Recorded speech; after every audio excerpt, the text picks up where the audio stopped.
Welcome to this video cheat sheet, and we're going to be configuring a static aggregate route and then advertising it into BGP on router 1.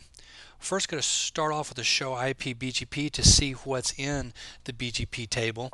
Then we're going to do a debug IP BGP updates in to get, I believe it's R2's perspective on receiving a new route from router 1. And then we're going to redistribute the static route on R1 into BGP, and then we're going to once again finish it up with the show IP BGP verification command. So we're going to be redistributing a static route here on router 1 and then into BGP and then advertising it. So let's go over here to router 2 and do a show IP BGP. And these are what prefixes we have in BGP right now.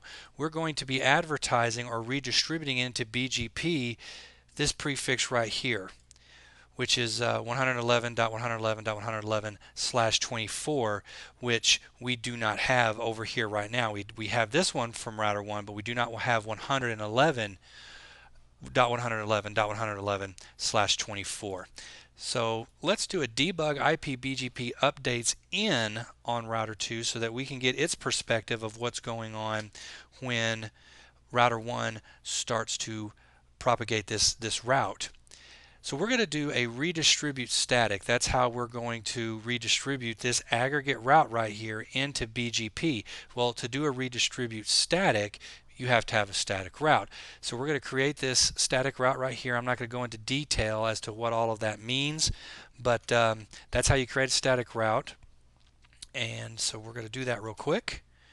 So there's our static route, 2null0, to nail this route up so that we can then redistribute it into BGP on R1.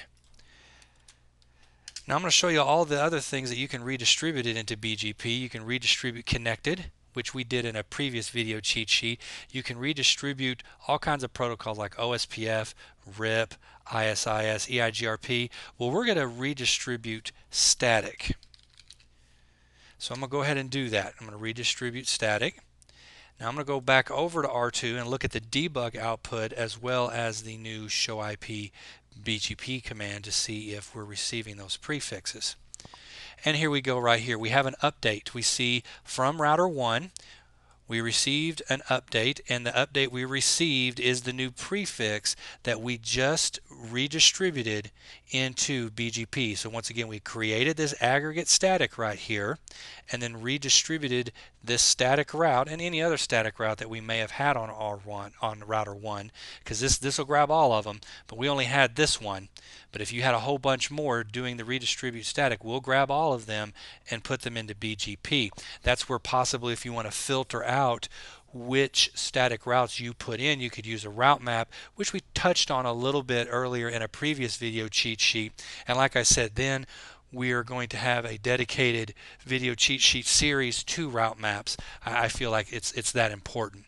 So anyway, I'm going to do a show IP BGP here on router 2 and see, turn debugging off here first, and see how our table has changed. And before, if you remember correctly, we did not have 111 in our BGP table, and now we do, and it is a valid route. That's what that star means, and that greater than is the best route, and we've learned it from router 1. So that is how you redistribute a static aggregate into BGP. So we did the baseline show command of show IP BGP to ensure that the route wasn't there already. We did a debug IP BGP updates in so we can get router 2's perspective on when it started to receive the new update. We redistributed the static route into BGP with the redistribute static command, and then we verified it with the show IP BGP on router 2 to make sure that the route was now in the BGP table.